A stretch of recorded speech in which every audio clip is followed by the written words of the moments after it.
Harambee! Neno hili si hivyo. Mambo ni matatu.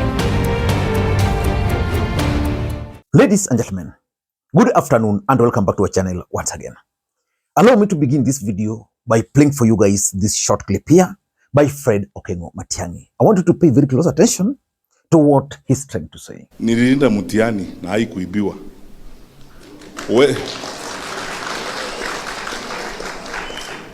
Utaiba kura zetu. Let me replay that clip again and pay very close attention to what he's trying to say. Nililinda mtihani na haikuibiwa.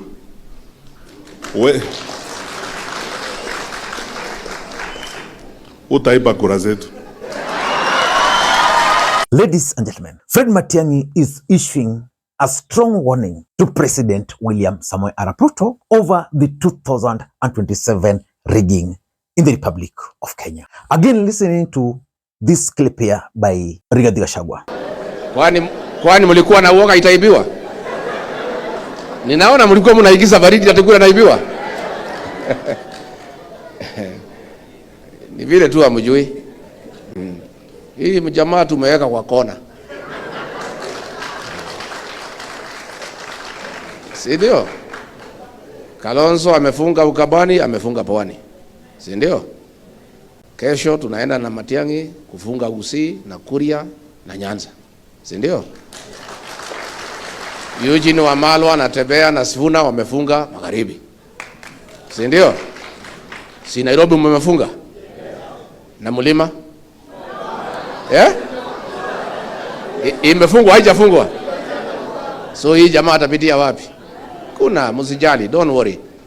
Do you think IEBC, as currently constituted, can preside over a free, fair, and credible elections in the Republic of Kenya? Or let me put it this way: Do you think Kenya has ever held a free and fair election in its history?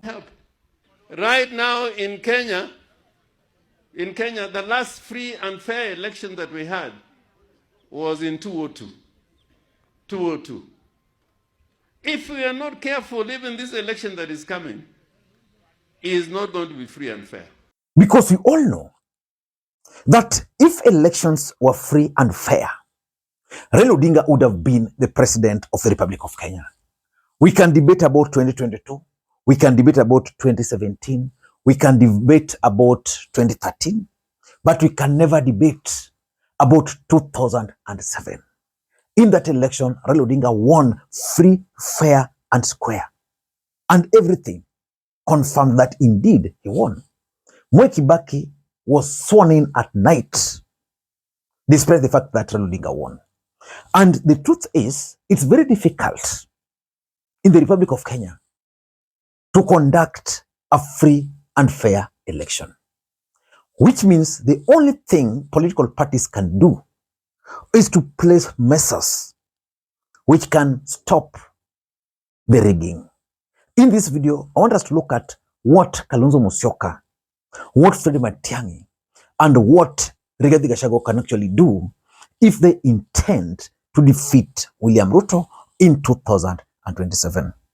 Before we do that, for those who are watching this channel for the first time, please take a second or two, click the subscribe button so that next time we produce a video like this, YouTube will automatically notify you. And to the subscribers, I want to continue thanking you guys for your continued support. Because without that support, this channel cannot be where it is. Ladies and gentlemen, there is a general consensus in the Republic of Kenya that if elections were held in the Republic, that if elections were held today and the opposition fronts a single candidate, that candidate can easily defeat William Ruto. But there are two fears. Can the opposition front a single candidate? And who can be that candidate? And the second fear is that even if they were to unite, there's the high chance that those elections can still be rigged. And most Kenyans still believe up to now that in 2022, Raila Odinga actually won, but it was rigged. Let us not get into that. In this video, let us try to figure out what they can do to stop the rigging. For me, the first strategy of protecting the votes from being stolen is to ensure that there is an elaborate vote protection strategy. How do you protect the votes? In 2022, Raila Odinga failed to secure the votes for several reasons. One of them was the fact that he believed he had the system, and therefore he did not invest in protecting the votes. Number two, Raila Odinga also believed that IEBC was not going to be compromised.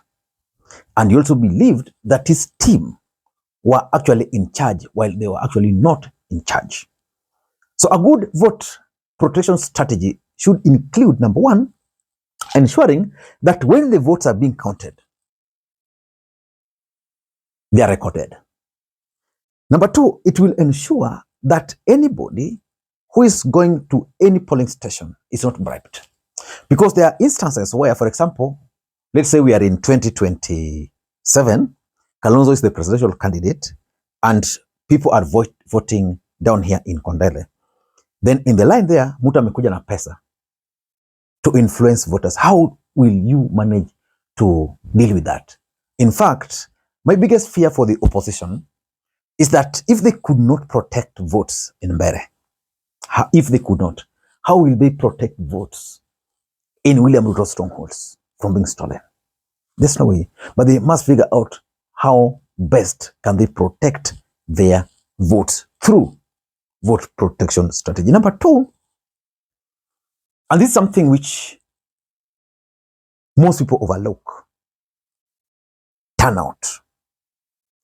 If you are a presidential candidate, let's say you are Fred Matiang'i, and this affected Raila Odinga in the last election, ensure that your strongholds turn up to vote. And not only on the voting day, election is a process, which means for your people to turn up in large numbers to vote, the first thing you have to do is to ensure that during the voter registration, the turnout of people registering is very high. That's why I was shocked that IEBC announced some window here where Kenyans were registering. In Nyamira, the numbers were very few. Ensure that people turn up. In Nyanza, people are being accused of ensuring that.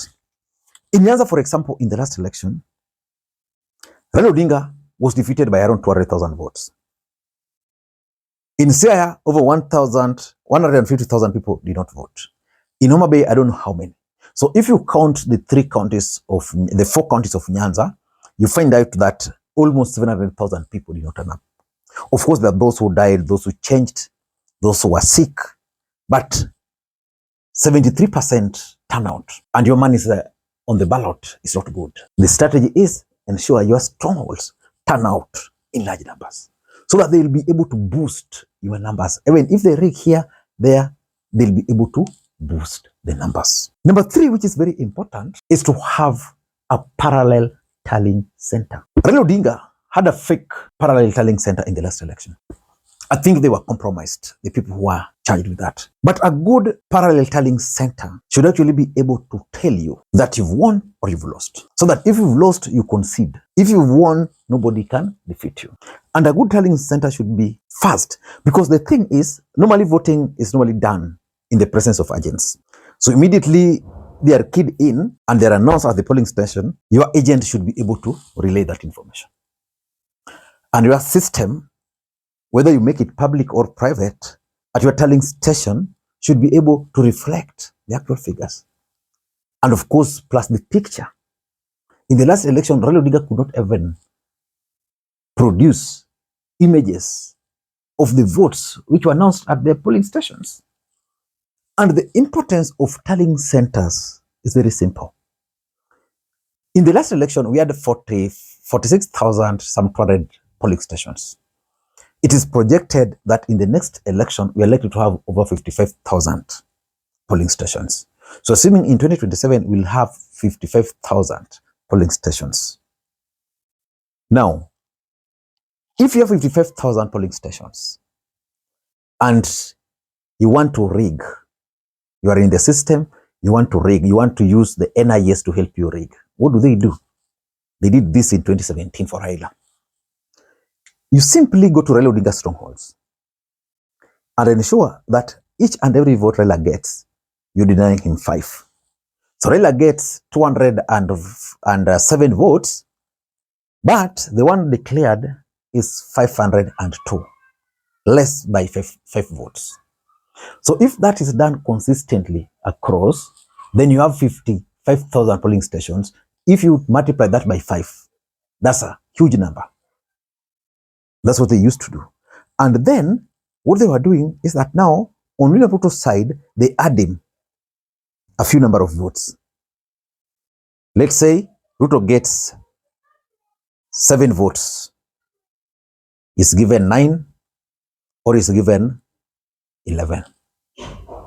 If you now add him all those and you deny Raila this, we are talking of a huge difference. Parallel tallying centers will be able to pinpoint those figures. So tallying centers, very, very important. And can Kalonzo, can Matiang'i, and can Rigathi manage to plant agents in all the polling stations? That's where now the real problem is. Because at the end of the day, you'll find compromised people, you'll find fake people, you'll find state agents as your agents. And importantly, is the issue of agents. You see, the Constitution of Kenya and the IEBC is designed in a way that you don't have to have agents for you to be declared. The process is supposed to be seamless.